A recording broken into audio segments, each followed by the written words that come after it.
Assalamualaikum warahmatullahi wabarakatuh. Waalaikumsalam warahmatullahi wabarakatuh. Masya Allah, tabarakallah, subhanallah, walhamdulillah. Tamu kita hari ini luar biasa. Beliau adalah seorang ustadz, profesor, doktor in religion, kalau saya bilang. Karena saya profesor in music. Oke, kita sambut Ustadz Abdus Samad.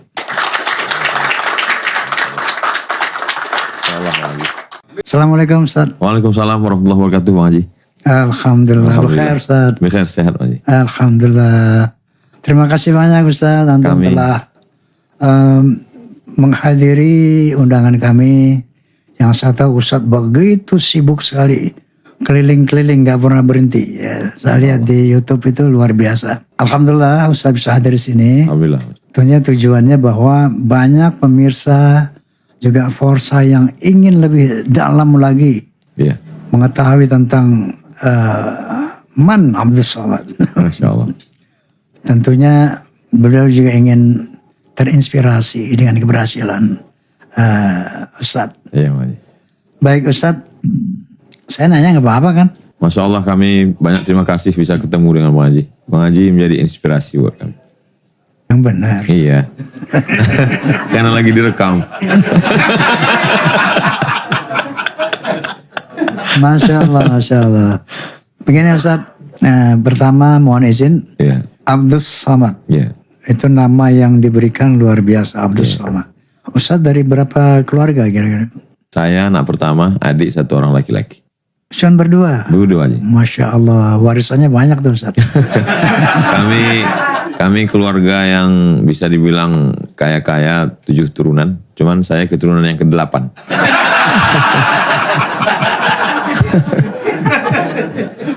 Masya Allah. Kita pernah dengar bahwa Ustaz Samad ini mengambil arti sekolah pendidikan di Mesir. Seperti itu Ustaz? Iya Bang Haji. Kira-kira umur berapa ke Mesir? Kemudian berapa lama di Mesir? Apa yang dipelajari di Mesir? Kemudian sampai jadi profesor itu seperti apa Ustaz? Tahun ada haul Syekh Abdurrahman. Syekh Abdurrahman ini kakek dari ibu saya. Okay. Dalam haul itu kan dibicarakan lahirnya di mana, dia belajar sampai ke Patani Thailand kepada Syekh Mustafa Al-Fatani, Wan Mustafa Al-Fatani. Setelah itu dia dari Patani Thailand ke Makkah, di Makkah selama 7 tahun, setelah pulang diberi oleh Sultan Asahan yang sekarang jadi Kabupaten Asahan Sumatera Utara, sebuah kampung tempat kelahiran kami namanya Silau Laut. Jadi ketika itu dibacakan menjadi inspirasi bahwa ada kakek ibu saya, moyang saya belajar di Makkah. Jadi saya tahunya nggak tahu tempat lain, yang tahunya belajar di Makkah. Jadi ketika kelas 3 SMP, saya datang ke rumah Syekh Jalaluddin Abdul Muttalib, Imam Masjid Raya Medan. Saya sampai ke rumahnya, habis sholat subuh, saya datang. Assalamualaikum, waalaikumsalam. Syekh, saya mau sekolah ke Makkah. Waktu itu dia ngelihat saya dari atas sampai bawah. Mungkin dia, ini anak bangun tidur apa? Waktu itu kelas 3 SMP. Mau sekolah di Makkah? Iya, saya mau sekolah ke Makkah. Dia bilang, kamu sekarang kelas berapa? Baru kelas 3 mau tamat. Tamatkan dulu aliyah, tamat pondok. Nanti baru datang ke sini lagi. Nah, jadi saya memang dari kecil itu terinspirasi dengan kakek dari ibu itu. Sampai kakek ibu saya. Sampai akhirnya tahun 1998 ada tes. Waktu itu belum ada medsos, belum ada website. Pengumumannya melalui Kementerian Depak waktu itu, Departemen Agama. Tesnya untuk Riau di Medan. Saya ikut tes di Medan, lulus tanggal 5 September 98 sampai ke Kairo. Ternyata sistem di sana keras sekali. Mata kuliahnya paket 1 tahun 14 tambah 2 juz. Kalau tidak lulus 1 tahun beasiswa potong 25%. Kalau nggak lulus lagi putus beasiswa, siap-siap hanyut rakit dari Sungai Nil ke Sungai Siak. Akhirnya mau nggak mau saya belajar selesai. Setelah itu lanjut S2 ke Maroko. Kemudian lanjut S3 ke Sudan, kemudian mendapat visiting professor dari University Sultan Syarif Ali Brunei Darussalam. Gitu singkatnya Bang Haji. Masya Allah, Masya Allah. Dari apa Kairo ke Sudan. S2 ke Maroko Bang Haji. S2 Maroko. Iya. Maroko pun di Mesir kan? Maroko, dari Mesir, Libya, Tunisia, Aljazair, Maroko. Maksud saya gitu, bukan Mesir kan? Bukan. Bukan. Kerajaan Maroko. Ya, Orang kan, sebut Maghribi. Maghribi, ya kan. Masya Allah, kita dulu pernah memiliki Kiai Haji Zainuddin Amzad Rahimahullah. Al-Maghfurullah, amin. Beliau betul-betul menjadi seorang mubaligh yang inspiratif, kemudian sampai punya julukan mubaligh sejuta umat. Maksudnya salah itu, berjuta umat. Berjuta umat. Nah sekarang kita melihat UAS itu seperti sosok yang hadir menggantikan almarhum Zainuddin Amzad. Antum ini betul-betul menggantikan kedudukan posisi beliau sebagai dai berjuta umat seperti itu. Tapi ada, mohon maaf saya potong Bang Haji, ada yang bilang katanya kalau almarhum Kiai Haji Zainuddin Amzad itu dia penuh dengan karisma. Jadi kalau dia ngomong itu teatrikal. Kalau Abdul Somad itu lebih pada seperti ngobrol aja, dialog. Yang ngomong gitu Pak Anies Baswedan. Anies bukan Ani.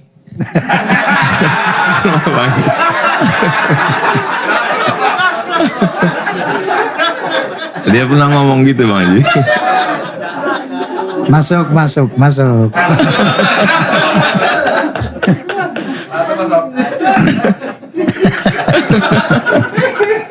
Oke, jadi menurut beliau beda gitu. Beda. Oh enggak, saya berlawanan dengan Anies, bukan Ani. Yes. Kalau menurut saya dalam konteks bagaimana retorika kemudian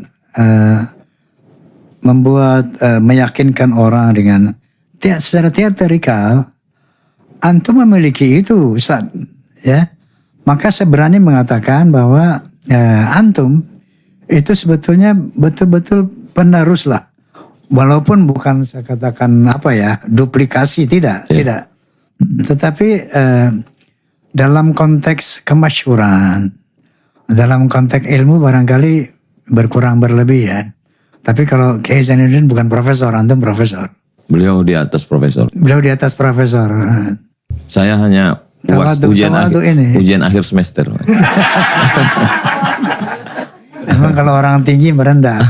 Orang rendah sok tinggi. Masya Allah Bang Haji. Masya Allah. Saya ketemu dengan tokoh banyak juga. Tapi ketemu dengan Bang Haji ada perasaan yang berbeda.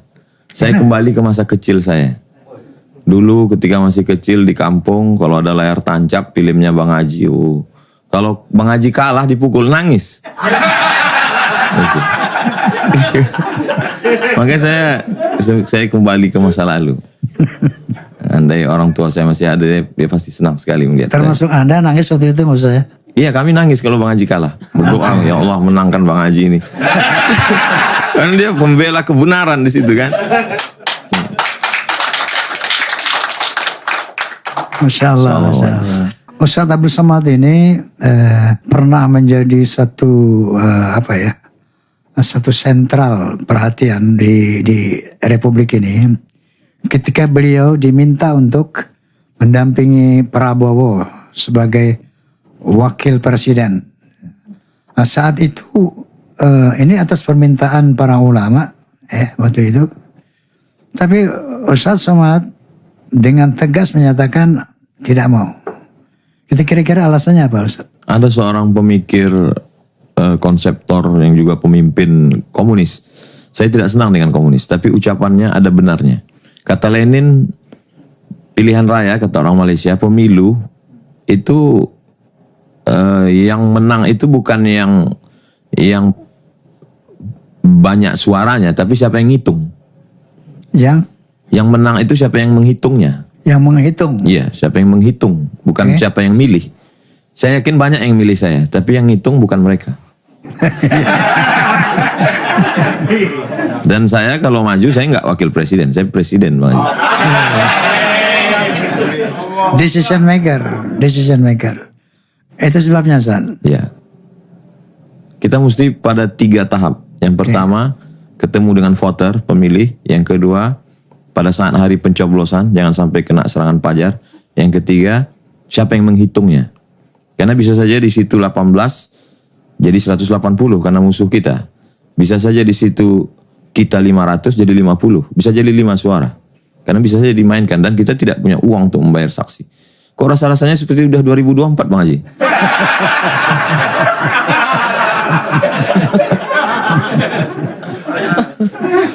Masya Allah. Ini ada yang menarik. Ternyata Ustadz menolak itu karena jadi dicalonkan sebagai wakil. Kalau presiden mau beliau, begitu Ustadz? Betul Bang Haji. Nah Masya Allah. Apalagi kalau hanya sekedar mengambil suara, lalu setelah duduk kita tidak ada punya kuasa apa-apa. Tidak ada peranan, betul. Itu sesuatu yang sangat terlalu Bang Haji.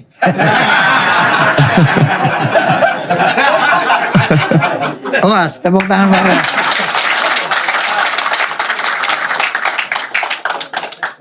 Masya Allah, Ustaz Barakallah. Sebetulnya kita dulu pernah ketemu saja. Iya Bang Haji. Di rumah saya Ustaz. Bang Ustadz Solmed.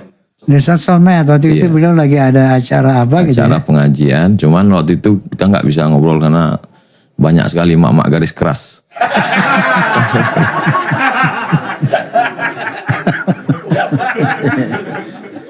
Iya, waktu itu ketemu jangan sepintas-pintas gitu. Iya.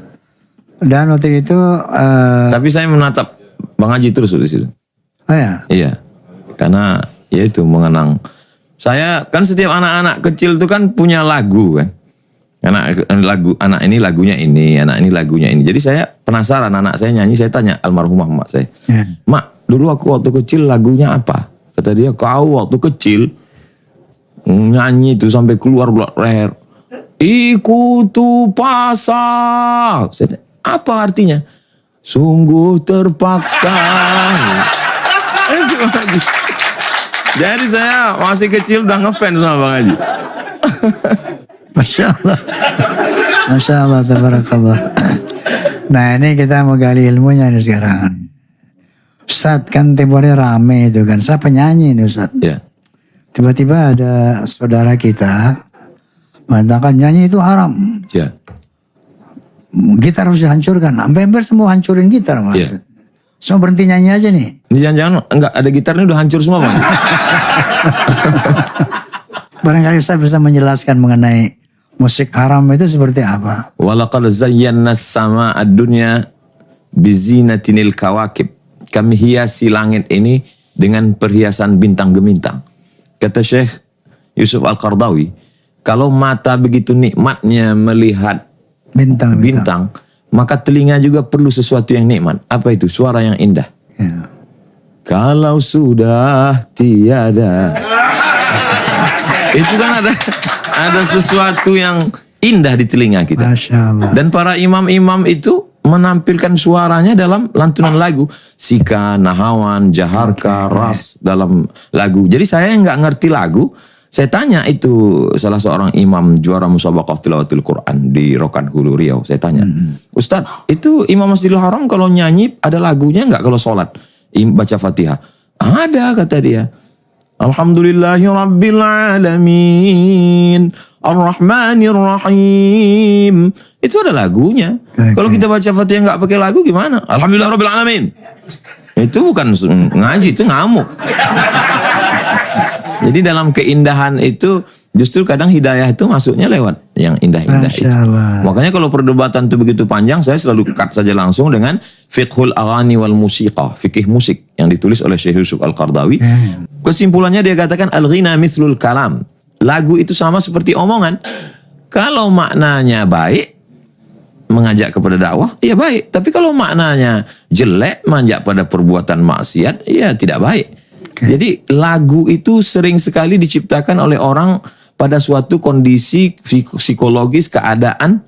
Misalnya lagu Bengawan Solo. Mungkin Gesang ketika itu sedang di Solo melihat. Lalu kemudian muncullah lagu-lagu maksiat, dosa, cinta satu malam, selimut tetangga. Cinta satu malam ya gimana tuh Ustaz? Nah, itu susah gitu. Kita kalau yang lagu-lagu haram nih susah ingatnya Bang Haji. Insyaallah Ustaz. Nah, jadi kesimpulannya seperti Ustaz ya, bahwa Ustaz tadi mengibaratkan bahwa Allah menghiasi langit dunia dengan bintang untuk dinikmati oleh mata gitu. Ternyata telinga pun membutuhkan suatu keindahan. Ya. Jadi keindahan telinga ya musik itu sendiri, lagu itu. Tentunya lagu yang tidak merusak itu ya. Ya. Masya Allah Ustaz, antum ini sebagai profesor mengajar di mana, universitas mana? Dulu saya PNS lulus tahun 2000, pulang dari Maroko 2008, ikut tes CPNS 2008 akhir, lalu kemudian 2009 mulai mengajar di kelas internasional Fakultas Usuluddin Universitas Islam Negeri Sultan Syarif Kasim, menjadi PNS 11 tahun. Lalu pada tahun 2019 karena politik dan lain sebagainya saya mengundurkan diri. Dan sekarang tercatat sebagai visiting professor di University Islam Sultan Syarif Ali Brunei Darussalam. Jadi ada visit-visit gitu ya. Ya. Tadi Ustadz begitu gamblang menceritakan bagaimana pemilu itu tergantung tukang hitung lah. Ya. Tidak dari voter ya. Ya. Kita astagfirullahaladzim, Ustadz ini sebagai seorang figur, seorang tokoh bangsa yang tentunya sangat dibutuhkan oleh Indonesia. Amin. Baik Ustadz, ini kan sebentar lagi tahun 2024. Ya, Pak Haji. Ada satu sejarah kelam walau buat saya Ustadz ya. Ya. Pemilu 2019 kemarin, kelamnya semestinya begini. Terjadi begitu perpecahan yang luar biasa. Itu sampai saat ini. Ya. Nah, sementara kan yang namanya demokrasi, Ya. berbeda tuh wajib. Harus berbeda. Ya. Kalau tidak namanya autokrasi kan. Ya. Nah, bagaimana Ustadz ketika berbeda itu kita nggak perlu bermusuhan gitu kan. Karena ada perintah Allah bahwa wa'tasimu bihablillahi jami'an wa la tafarraqu, bahwa bagaimana kita mendewasakan masyarakat, mengedukasi masyarakat agar kita bisa melaksanakan aturan permainan demokrasi ini, yaitu memilih pemimpin ya sesuai dengan kehendak kita dan sebagainya. Tapi di sisi lain jangan sampai pemilu itu justru sumber perpecahan. Oke lah kalau Ustadz tadi mengatakan perpecahan itu disebabkan karena adanya unsur-unsur berbagai macam ya katakanlah unfair play ya. Ya. Bagaimana supaya 2024 ini kita akan memasuki lagi suatu realitas kenyataan kehidupan berbangsa bernegara. Nah kita sebagai mayoritas umat Islam ini tentunya harus menjadi pionir sebagai pemersatu bangsa. Nah di samping tadi kita juga harus berpihak, harus memilih. Tidak boleh yang namanya abstain atau golput kan itu dilarang undang-undang dan haram hukumnya ketika ada pemimpin yang memang layak kita pilih. Kira-kira apa saran Ustadz sehingga demokrasi ini berjalan secara sehat tanpa ada perpecahan dan sebagainya? Saya pikir perlu kesadaran politik. Okay. Eropa maju memakai demokrasi itu kan bukan kemarin sore. Mereka mengawalinya dari Renaissance abad pertengahan 500 tahun yang lalu. Sementara kita baru saja memakai sistem ini sekitar 77 tahun. Jadi amat sangat muda belia. Sebelum itu kita masih amat sangat muda. Betul. Jadi dengan perjalanan waktu, proses pendewasaan bahwa berbeda itu tidak mesti bermusuhan. Betul. Tapi kalau sudah duduk di tampuk kekuasaan, prinsip keadilan sosial bagi seluruh rakyat Indonesia, baik yang dulu memilih ataupun tidak memilih penguasa yang duduk. Maka kalau keadilan itu dilaksanakan, itu tercantum dalam doa yang diajarkan Nabi, la tusallit alaina bidzunubina man la yakhafuka wa la yarhamuna. Jangan sampai yang berkuasa itu orang yang tidak takut kepadamu dan tak sayang kepada kami. Fidel Castro mungkin tidak mengenal Tuhan karena dia komunis. Che Guevara mungkin tidak tahu Tuhan karena dia tidak percaya kepada Tuhan, tapi dia sayang kepada rakyatnya. Tapi kalau sudah ada orang tidak sayang kepada rakyat dan tidak takut kepada Tuhan, maka komplitlah penderitaan itu. Ya, jadi saya mungkin melalui tausiah, isi tausiah saya itu sebetulnya kalau diringkas tidak keluar dari 3 Bang Haji. Yang pertama islahut tarbiyah, perbaikan pendidikan, masukkan anak ke pondok pesantren, yang kaya raya buat pondok tahfiz Quran, Islamic boarding school. Lalu kemudian islahul iktisad, belanja ke warung tetangga, tingkatkan ekonomi umat. Karena kalau umat ini miskin suaranya mudah dibeli. Dikasih 50.000 untuk 5 tahun dia nggak mikir. Tapi kalau seperti orang yang mapan ekonomi dikasih 50.000 dia nggak mau. Kalau dikasih 5 juta baru dia istikharah. Istihara. Lalu kemudian yang paling penting di antara semuanya adalah islahul siasah, perbaikan politik. Maka selalu saya sampaikan, kita mesti cerdas, pilih orang sholat. Kalau kamu tidak memilih orang sholat, maka orang yang mabuk, orang minum khamar, orang berzina akan memilih satu selera dengan dia. Dan dia akan duduk di legislatif, kabupaten, kota, provinsi, DPD, DPR RI. Mereka akan buat undang-undang. Kita tidak bisa berteriak di luar sistem. Mesti berada di dalam memperjuangkan itu. Itu saya sampaikan. Tapi lagi-lagi kan tausiah, ceramah itu berakhir dengan serangan fajar yang luar biasa. Nah, tapi saya yakin dan percaya Bang Haji tetap berkarya melalui musik. Insya Allah menjelang 2024 keluar lagu-lagu baru supaya jangan memilih orang penjahat, jangan ini. Insya Allah melalui musik saya kira. Gitu ya. Ya. Oke, jadi pemirsa bahwa memang itu tantangan kita ya. Bahwa semua kita punya kewajiban untuk berkontribusi tentang pembangunan agama ini. Tentu bahwa kalau Islam dasarnya seperti Ustadz katakan tadi ya basicnya referensinya Al-Quran wal Hadith. Kita akan coba Ustadz dan try again, coba lagi tentunya supaya semakin hari Indonesia kan semakin dewasa kita berbangsa bernegara ini. Insya Allah. Semakin menuju kepada ya baltadun thayyibatun wa rabbun ghafur. Insya Allah. Mudah-mudahan seperti itu Ustaz. Amin. Satu hal lagi Ustaz. Baik Pak Haji. Banyak juga bisa Pak Haji. Oke. Dan ini kita gini bisikan Roma ya tuh, bisikan Roma. Masya Allah. Bukan begitu. Bukan. Kalau itu alladzi waswisu fi sudurin.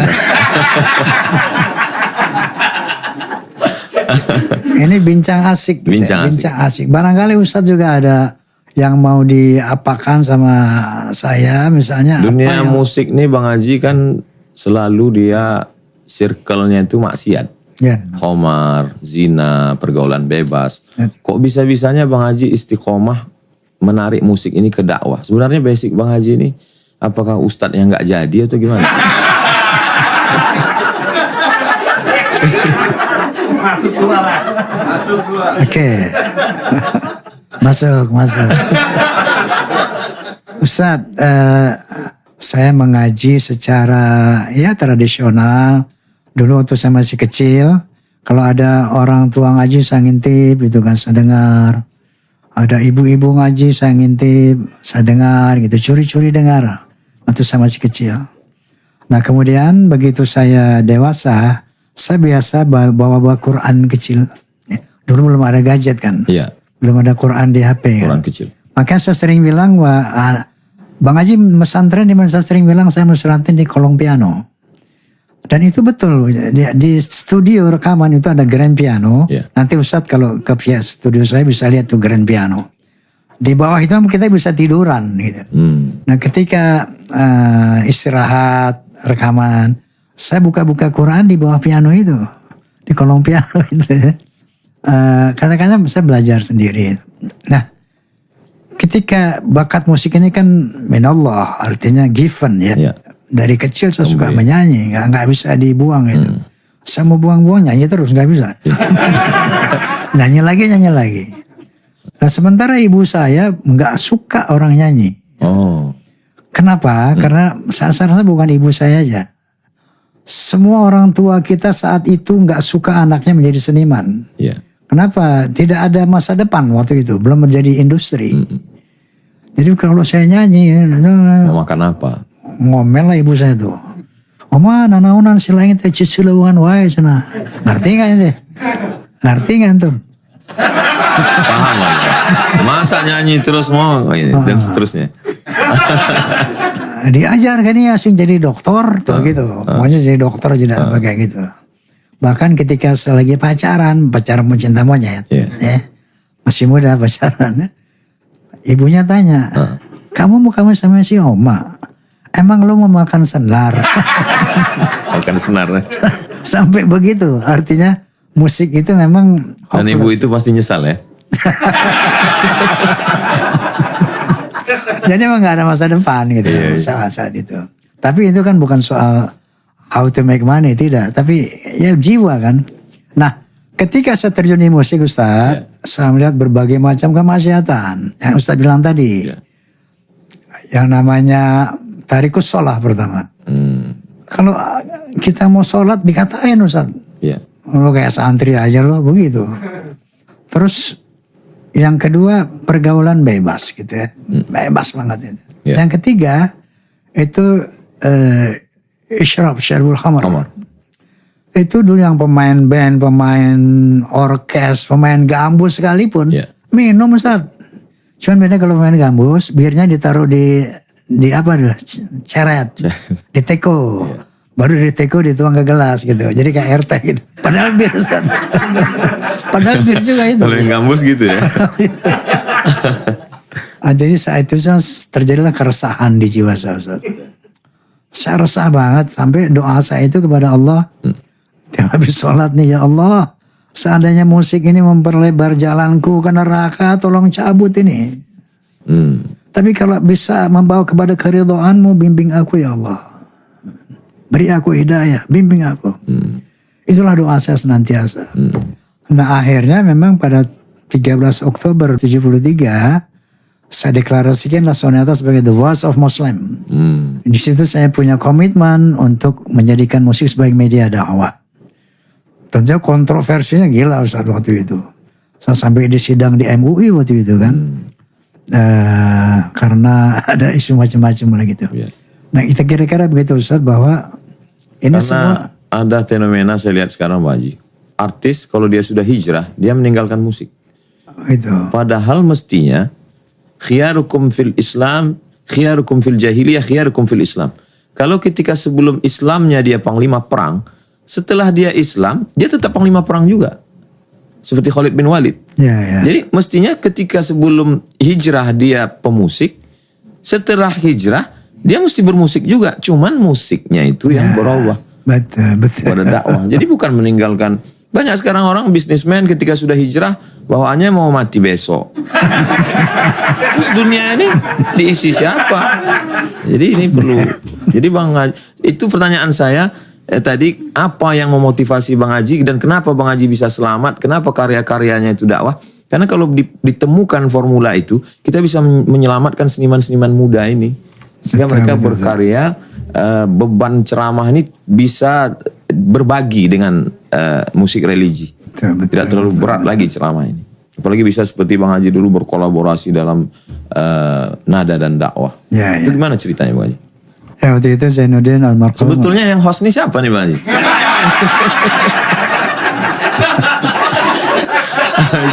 Mohon maaf Bang Haji, saya Inilah bedanya di Bisikan Roma itu. Siapa aja boleh bisik gitu ya? Dua-duanya host. Masya Allah.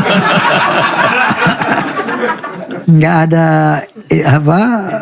nggak semua kita host dua-duanya udah. Terima kasih Bang Haji. Jadi lanjut Ustaz. Apa tadi yang mau ditanyakan? Lupa pula apa tadi. Nada dakwah. Nah itu boleh kita lanjutkan Ustaz. Dulu kan sama Zainuddin almarhum Zaid. Dulu itu konsepnya Ustaz Zainuddin dakwah, kita musik gitu kan. Maka jadilah nada dan dakwah. Ada program-program seperti itu.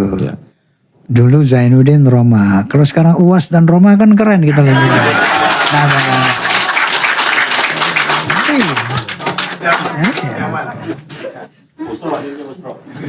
Silakan Ustaz. Apa cita-cita Bang Haji yang belum tercapai dalam dakwah? Oke, nah saya sekarang sedang mendirikan perguruan Islam Roma Irama. Jadi sekolah tinggi Bang? Iya, perguruan Islam artinya SMK. SMP SMK. Karena begini Ustaz, dulu saya masih muda memang terobsesi pengen mendirikan perguruan Islam Soneta dulu. Pernah kita buat proposal, saya pernah punya tanah 3 hektar aja. Saya bikin proposal, tiba-tiba itu proposal nggak jalan.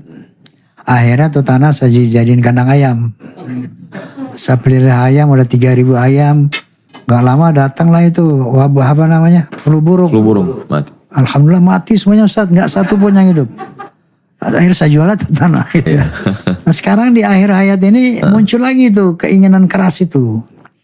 Maka kemarin saya launching untuk mendirikan perguruan Islam Romai Rahmah, dan saya ingin di sana ada satu mata pelajaran tentang musik yang membedakan dengan pesantren lain. Yeah. Insya Allah bahwa sebagaimana Ustadz katakan tadi, dan saya sudah membuktikan ya, mengadakan observasi. Yeah. Wah ternyata the power of music can change character of human beings. Bahwa musik itu ternyata bisa merubah karakter manusia, dan itu sudah saya buktikan misalnya dari Forza, Fans of Roman Sonata, ceritanya macam-macam Ustaz. Yeah. Dulu Bang Haji saya penjudi, begitu dengar lagu judi berhenti saya.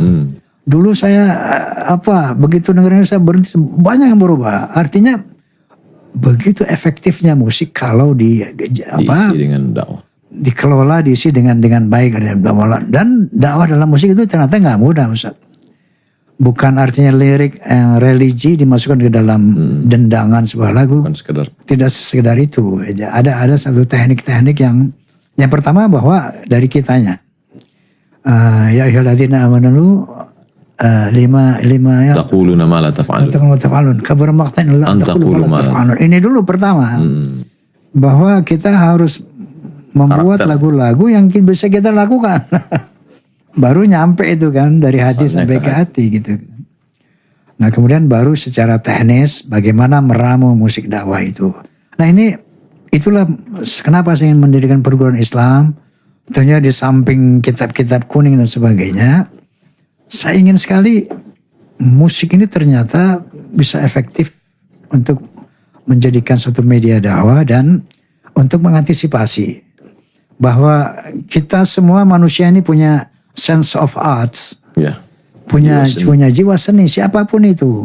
Nah kalau umat Islam absen dari musik, tidak terkelola dengan baik, maka relung hati mereka, sense of music mereka akan diisi oleh musik-musik yang tidak Islami gitu. Kayak seperti itulah Ustaz kira-kira. Jadi obsesi saya ingin mendirikan sekolah Islam. Ya, perguruan Islam itu. Mohon dibantu doa juga Ustaz. Insyaallah Bang Haji. Dakwah ini kalau kita lihat dalam dunia tasawuf ada yang disebut dengan as-sama. As-sama ketika telinga mendengarkan lantunan suara-suara, solawat. Maka kita dengar ada solawat burda, solawat al-barzanji, solawat sintedura. Burda itu ayah saya Ustaz. Masya Allah. Raden Burda. Lanjut Ustaz. Itu kan ketika dilantunkan dengan suara yang mengena, masuk ke dalam relung hati, disitulah pintu hidayah datang. Ayah diallahu bika rajulan wahidan, satu orang dapat hidayah karenamu, khairum min humurin na'am, lebih baik daripada seekor unta yang merah, kendaraan termahal. Khairum minad dunya wa ma fiha, lebih baik daripada dunia dan seisinya. Dan kalau kita lihat dari mulai cara bicara Bang Haji, tampilan gaya Bang Haji dipakai orang sekarang. Kemarin malam kami ke Pandeglang, suara Bang Haji keluar. Maksudnya gimana? Dia itu MPP Majelis Pengajian Pelawak pakai suara Bang Haji. Kita nonton di jalan, kita nonton TV, kita nonton YouTube, orang pakai gaya Bang Haji. Yang terpikir oleh saya, ini mereka bayar royalti apa enggak? Bang Haji jadi inspirasi. Bang Haji jadi pintu pemberi rezeki. Jadi Bang Haji juga dari salah satu sampainya hidayah di tengah orang. Kalau ceramah di tengah pengajian di dalam masjid, khutbah Jumat itu kan biasa.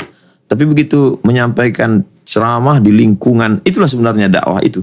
Taghyirul ummah, merubah umat dari suatu kondisi min halin ila ma huwa ahsan minhu, kepada kondisi yang lebih baik. Adapun saya tidak merasa berdakwah. Saya tausiah dalam masjid, orangnya sudah soleh, orangnya sudah baik. Saya ceramah di pesantren. Tapi ketika kita mampu nanti mewujudkan santri-santri Bang Haji dari sekolah Islam yang ada sentuhan musiknya itu saya pikir sesuatu yang luar biasa dalam dunia dakwah. Amin, Masya Allah.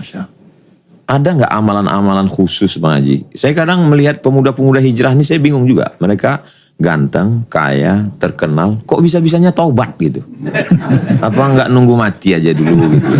Bang Haji juga dulu kan gitu, muda, ganteng, terkenal, jadi kemudian tiba-tiba untuk apa ini dakwah? Padahal prinsip orang kan kadang ya puas-puasin aja lah dulu mabuk, nanti udah agak-agak tua baru taubat gitu. Apa ada amalan khusus Bang Haji? Astaghfirullahaladzim, astaghfirullahaladzim, astaghfirullahaladzim. Barangkali Ustaz, suratul Fatihah di dalam sholat itu saya sangat concern itu. Bahwa ternyata suratul Fatihah itu saya sering bilang sama keluarga, sama teman-teman soneta, ketika ada ta'lim di sini, bahwa sebelum kita beraktivitas keluar rumah untuk beraktivitas, kita telah bentengi diri kita dengan suratul Fatihah itu. Fatihah bentengnya. Iya, iyyaka na'budu wa iyyaka nasta'in, kepada aku ihdinas siratal mustaqim, tunjukkan aku jalan yang lurus, siratal ladzina an'amta 'alaihim, jalan yang kau beri nikmat atas mereka, ghairil maghdubi 'alaihim, dan bukan jalan kemurka atas mereka, waladhdallin, dan bukan sesatan. Memang ternyata di luar sana, ketika kita beraktivitas, itu kita membutuhkan pertolongan Allah untuk memberi hidayah kepada kita agar langkah kita, lisan kita, ucapan kita, gerak kita itu betul-betul sudah di bawah lindungan Allah. Sehingga kita tidak terperosok kepada hal-hal yang mungkarat dan diberikan hidayah oleh Allah, jalan-jalan yang lurus yang diberikan. Seperti itu. Jadi Astaghfirullahaladzim tahadduts binikmah, ya Ustaz. Itu saya dari dulu itu saja yang saya khusyuk ketika membaca Al-Fatihah. Saya betul-betul meyakini bahwa saya sudah begitu keluar rumah, saya sudah dibentengi oleh Allah dengan hidayah Allah, sehingga insya Allah akan di dalam Siratal Mustaqim itu. Saya pernah lihat gambar Bang Haji di majalah zaman dulu dengan almarhum Kiai Haji As'ad Syamsul Arifin. Singanya Ahlus Sunnah wal Jamaah. Orang yang luar biasa, murid Mbah Khalil, murid Mbah Hasyim Asy'ari, dan banyak ulama lain. Apa yang melatar belakangi Bang Haji dekat sowan-sowan ke ulama ini? Masya Allah, saya cinta ulama. Saya cinta ulama, nggak tahu kenapa. Sama antum cinta banget sama antum. Allahu Akbar. Benar. Allahu Akbar. Saya cinta sama ulama. Kenapa? Ulama warathatul anbiya. Ketika Nabi Sallallahu Alaihi Wasallam udah nggak ada kan. Allahumma sholli ala sayyidina. Mohon maaf Ustaz, emang saya agak cengengin orang. Jadi perjuangan Nabi kan dilanjutkan oleh para ulama. Jadi kalau kita melihat ulama merasa saat itu bagaimana Rasulullah berdakwah, kali ini kita lihat ulama berdakwah itu seakan-akan merasa bahwa melihat Rasulullah gitu. Memperjuangkan bagaimana menegakkan amar ma'ruf wa nahi munkar, sementara kita tidak ada zaman Nabi. Kita ada di zaman jauh sekali dari Rasulullah dan para sahabat. Ketika kita lihat sosok ulama yang melanjutkan perjuangan Nabi, muncullah mahabbah itu, Masya Allah, seperti itu. Sekarang kalau kita lihat, dulu di masa kecil ada lagu anak-anak kecil. Ada memang sebuah usia dia. Sekarang anak kecil menyanyikan lagu orang-orang dewasa. Kenapa kreativitas dunia seni ini dengan kemajuan teknologi yang semakin canggih, kenapa justru kreativitas justru mundur? Apa sebabnya Bang Haji? Ya barangkali karena dimanjakan oleh teknologi itu. Salah satu contoh Ustaz. Ustaz Abdul Somad kalau mau nyanyi sama soneta, suaranya bisa lebih bagus dari Rhoma Irama. Allahumma. Dengan teknologi. Kapan kita coba tuh Bang Haji? Maka kalau mau melihat penyanyi yang asli di zaman teknologi ini on the stage, di atas pentas lah, atas panggung itu hasilnya keluar lah, itulah aslinya. Itu kalau rekaman itu bisa dimodif dengan teknologi Ustaz.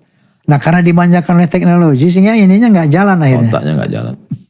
Seperti orang main kalkulator dulu ngitung terpaksa. Setelah ada aja. Sekarang pakai kalau kayak gitu akhirnya ini semakin tumpul Ustaz. Tapi Bang Haji ketika mencipta lagu, ada nggak memang terasa bahwa ini betul-betul dapat ilham? Ya pasti bahwa makanya saya selalu mengatakan kullu minallah. Kullu minallah. Pernah gini Ustaz, saya lagi duduk nunggu buka puasa, duduk di sebuah danau kecil gitu, nunggu maghrib buka Quran kecil gitu, belum ada gadget juga waktu itu. Quran kecil. Tiba-tiba ada suara lagu saya di bawah angin, lagu dakwah itu. ada keramat, ada hari berbangkit, ada riba. Saya nangis Ustaz. Ya Allah. Saya ya Allah, bagus banget ini lagu, menyentuhnya. Saya nggak percaya bahwa itu saya bikin. Allahu Akbar. Pak iya saya bisa bikin itu gitu. Nggak mungkin banget lah gitu. Wallahi Ustaz. Pak iya saya bisa kok. Saya nggak percaya bahwa itu karya saya. Jadi benar ungkapan bahwa minal qalb ilal qalb. Yang datang dari hati dia akan sampai ke hati. Nah, datang dari hati itu kan minallah. Minallah. Ilham. Ilham. Saya pernah suatu ketika di Kalimantan Bang Haji. Melewati dari satu kampung ke kampung ada dataran yang ilalang luas sekali. Terus yang driver yang itu ngomong, Ustaz Somad, Bang Haji pernah diundang ke sini nyanyi luar biasa konser. Setelah itu ternyata ini di alam jin katanya. Apa betul tuh Bang Haji? Saya nggak pernah itu, nggak ngalami itu. Berarti hoax ya? Hoax itu. Mungkin kalau orang tahu ini alam jin di Baroma di situ, tapi setahu saya ya orang semua gitu. Nggak tahu itu jin rupa orang, saya nggak ngerti gitu. Di antara semua lagu apa yang paling berkesan Bang Haji? Yang paling berkesan tentunya La ilaha illallah. La ilaha illallah. Kedua judi. Judi itu penuh perjuangan ya. Penuh observasi. Ya begadang lah tentunya. Begadang.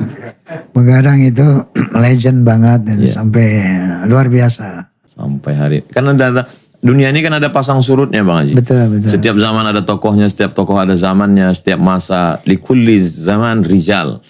Ada musisi-musisi yang kemudian pada saat-saat tertentu down, jatuh, dan kehilangan. Sementara Bang Haji mau zaman apapun eksis terus. Allahumma shalli ala Muhammad. Iya, dari saya kecil sampai saya tua Bang Haji gitu-gitu terus. Gitu. Apa rahasianya itu apa gitu?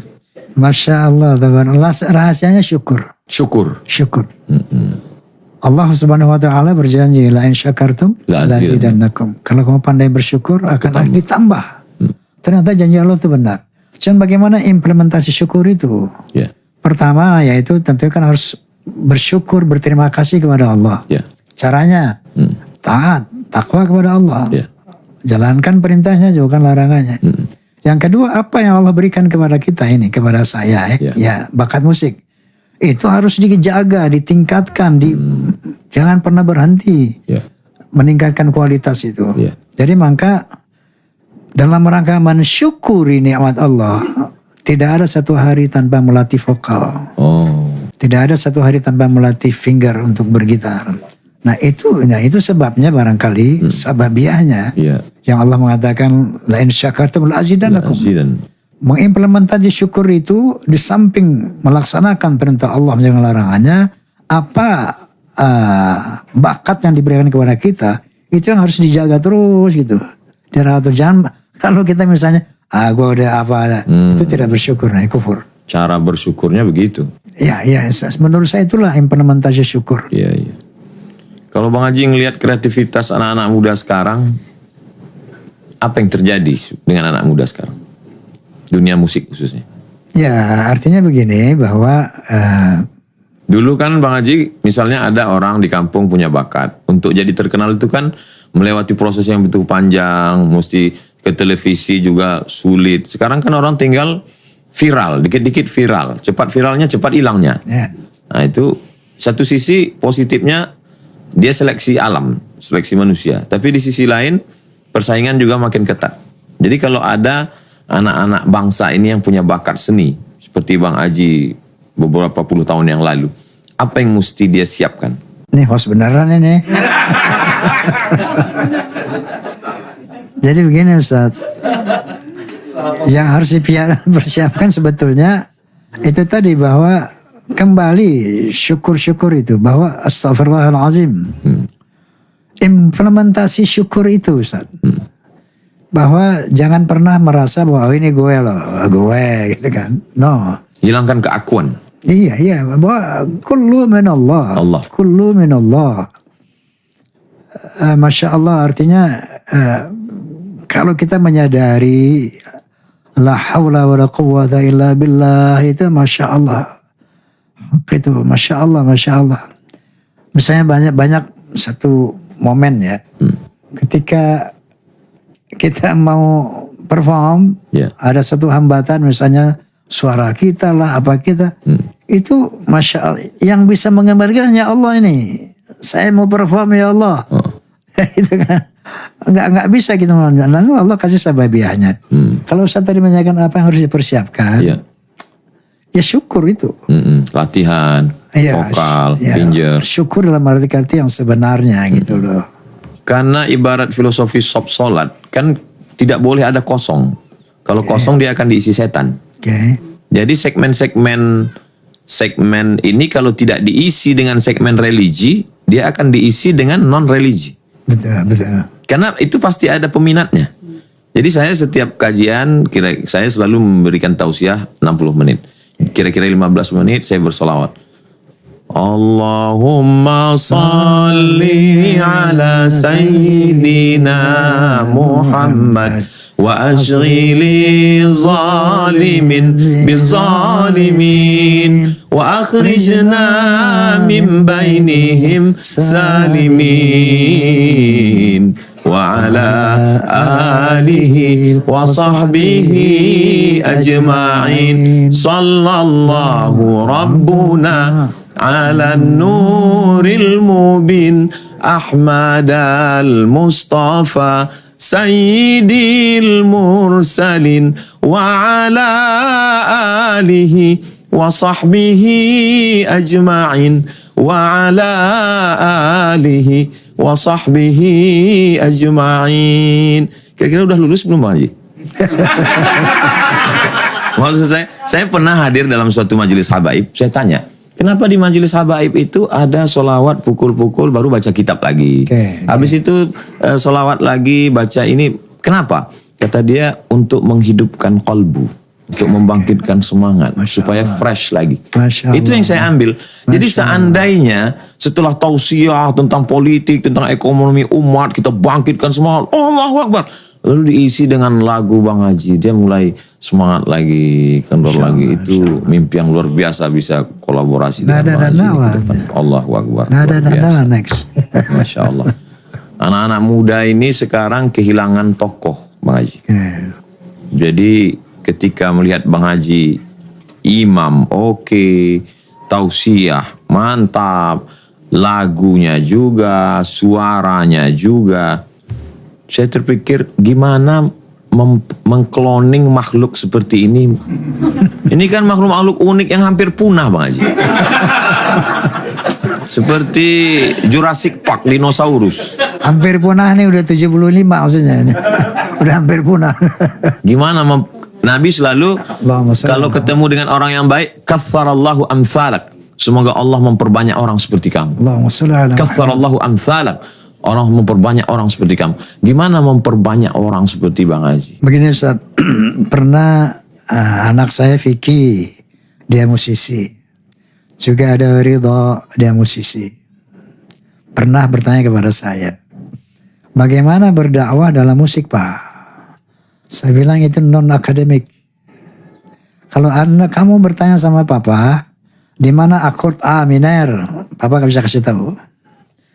Di mana aku, tapi ketika bertanya tentang harmoni, ketika bertanya tentang bagaimana membuat lagu dakwah, itu nggak ada ilmunya. Itu sesuatu yang unsur X batin. Iya, batin ya, yang gelbiah, yang minallah gitu kan. Ya bangsa katakan tadi bahwa musik dakwah itu bukan memasukkan syair-syair religi kepada musik, tidak. Bukan sekedar merubah syair. Nah, bukan sekedar itu.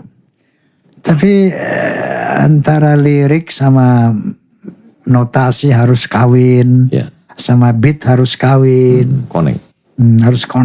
harus menyatu banget gitu ya, tidak bertolak belakang.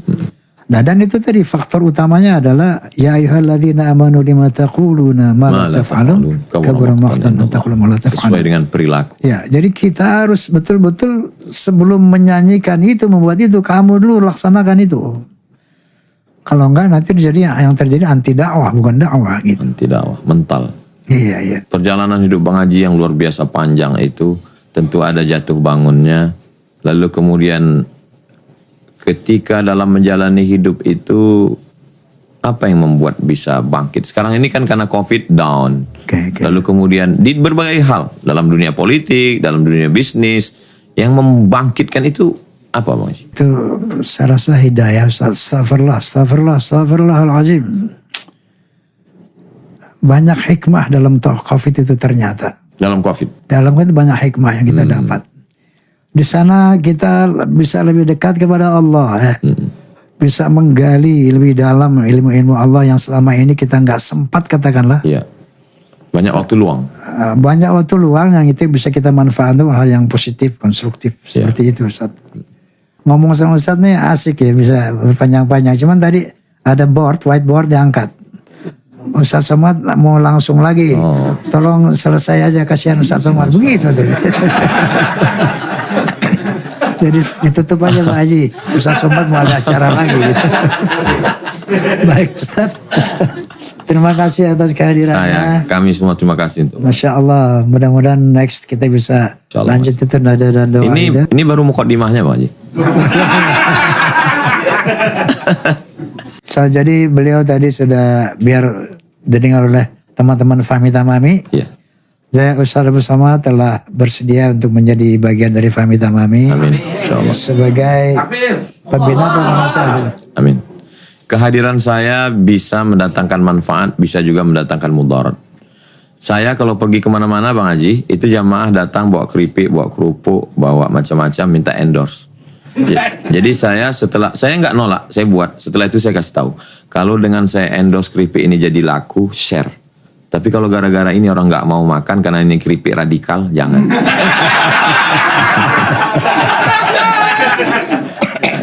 Itu Fahmi Tamami. Yal-yalnya Fahmi Tamami ukhuwah Islamiyah, Fahmi Tamami ukhuwah wataniyah, Fahmi Tamami ukhuwah basyariyah. Masya Allah. Jadi nggak radikal. Betul. Kita rahmatan lil alamin. Masya Allah Wajib. Masya Allah Wajib. Ya, terima kasih banyak Ustaz. Jazakumullah khairan katsiran. Wa iyyakum. Baik para pemirsa, alhamdulillah kita telah banyak mendengar nasihat-nasihat dari UAS yang kali ini beliau menjadi host, saya tamunya, nggak apa-apa. Dan semoga kita terinspirasi mendapat ujangan-ujangan dari beliau. Akhir kalam, Allahul muwafiq ila aqwamit thoriq. Billahi taufiq wal hidayah. Wassalamualaikum warahmatullahi wabarakatuh. Waalaikumsalam.